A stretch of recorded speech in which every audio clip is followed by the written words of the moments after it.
Have you ever sat quietly in your favorite chair, the one that still remembers the shape of your shoulders, and wondered what happened? Once upon a time, your phone buzzed with messages. Hey, Mom, what do you think about this? Dad, can you help me with something? There were dinners, laughter, and little inside jokes only the two of you understood. And then it all started to fade. The calls became shorter, the visits fewer, until one day, you realized the silence wasn't temporary. It had become the new normal.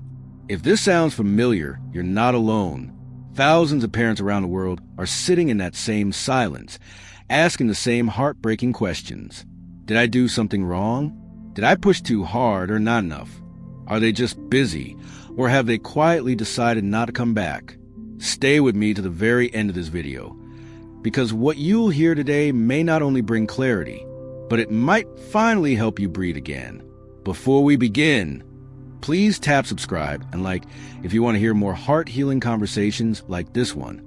Your small action helps us reach more parents who need comfort, truth, and peace. Chapter 1, The Disappearing Connection. Sometimes, disconnection doesn't arrive with storm. It slips in like fog, quietly, gently, until one morning you realize you can't see what's ahead anymore. At first, it's small things. They start calling less. Their tone sounds distant. Their words feel rehearsed, polite, short.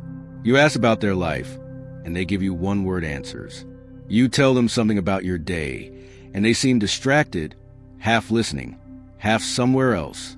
And then, when you try to talk about the past, family vacations, childhood memories, they go silent. It's as if they built a wall between you and those memories, refusing to look back. That's not just distance. That's emotional cutoff. It doesn't happen because of one bad moment or argument. It happens when something deep inside them decides, I need space. And while you sit there trying to understand, they're quietly stepping farther away. But please hear this clearly. Their distance does not erase your love. Your presence, your care, your sacrifices, they were real. They mattered. And sometimes their pulling away isn't a reflection of who you are. It's a reflection of what they can't face within themselves. If you relate to this part, tell me in the comments, how did you first notice your child pulling away? Your story might help another parent feel less alone. Chapter 2, When They Rewrite the Story. There's a kind of heartbreak that cuts even deeper than silence. It's when your own child starts to rewrite the past. You hear them say things that sound like strangers wrote them. Mom was controlling. Dad was too emotional. Being around them stresses me out. And you sit there thinking, what? That's not who I was. That's not what we lived. It hurts because they aren't just changing the story. They're changing your role in it. But here's the truth most people won't tell you. Rewriting history is a way for some adult children to protect themselves from guilt. If they can convince themselves that you were the problem, then they don't have to feel the weight of leaving. It's easier to believe a distorted story than to face a complicated truth. And so, they build their distance on a version of the past that feels safe for them, but brutal for you. If this has happened to you, please don't question your sanity. You didn't imagine your love. You didn't invent your kindness. They may have changed the story, but the truth still lives inside you. It's in the laughter that once filled your home. It's in the old photos where your arms held them close. It's in the thousands of small moments you gave without being asked. You can't control the version of you they carry in their mind, but you can honor the version of you that loved, raised, and showed up every single day. Chapter 3, When Silence Replaces Concern. There's a silence that feels peaceful, and then there's a silence that feels like grief. At first, you tell yourself they're busy. Maybe they forgot your birthday this year. Maybe they'll call next week. Maybe they'll come home for the holidays.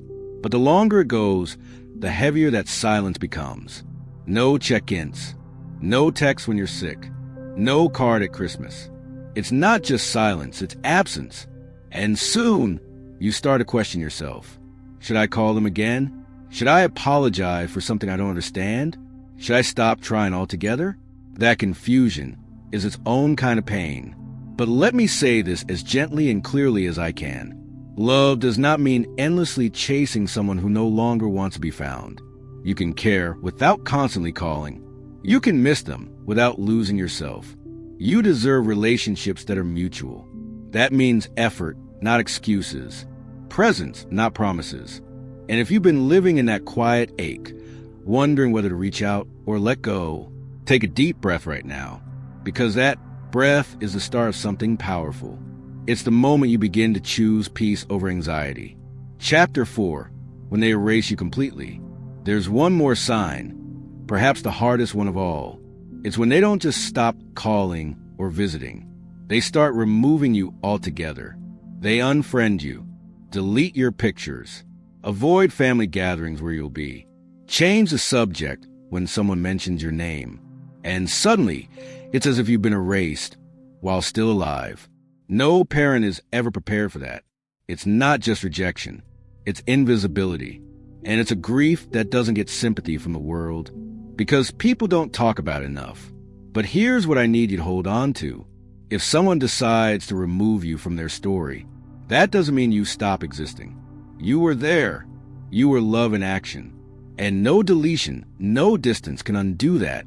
So stop trying to crawl back into a story that's already been rewritten. Instead, start writing a new one with you as the main character again. Chapter 5, turning the page.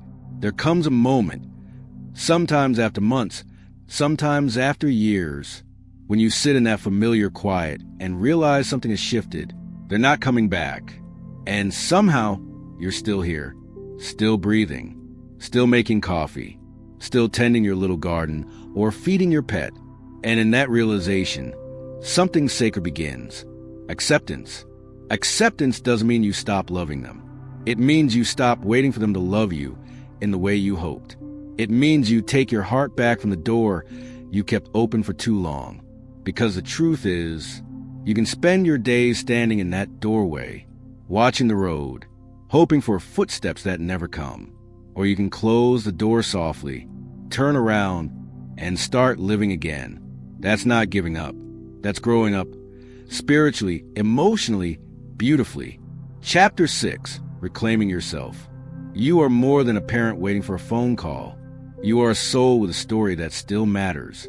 It's time to return to yourself. The person who used to laugh freely, who loved music, who enjoyed the quiet morning sun without guilt. You can rebuild a life that feels whole, even without the people who chose to walk away. Go for that walk.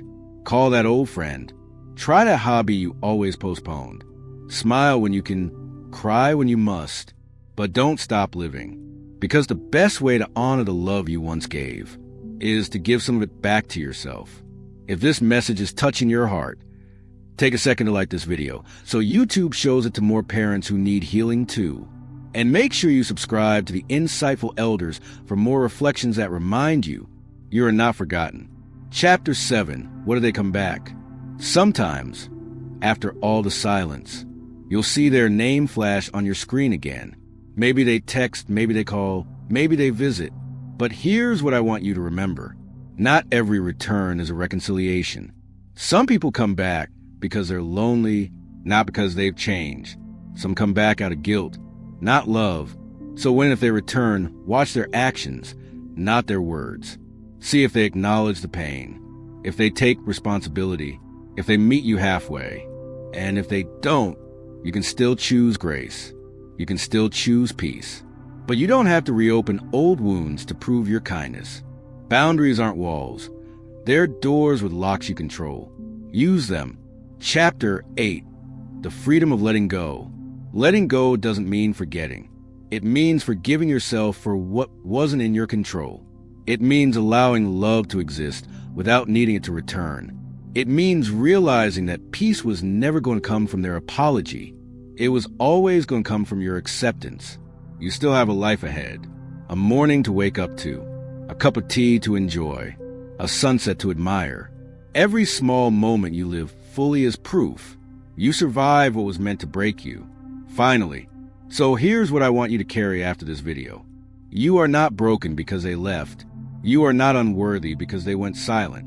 You are not forgotten. You are becoming. Your story doesn't end with their goodbye. It begins again with your hello, to yourself, to peace, to new beginnings. And remember, love doesn't die. It changes form. And now, It's time for that love to flow inward. If this message brought you comfort, please tap like and subscribe to the Insightful Elders. Leave a comment below and share your story, because every word you write could be the one that helps someone else feel seen tonight. Until next time, take care of your heart, protect your peace, and never forget, the best chapters of your life are still being written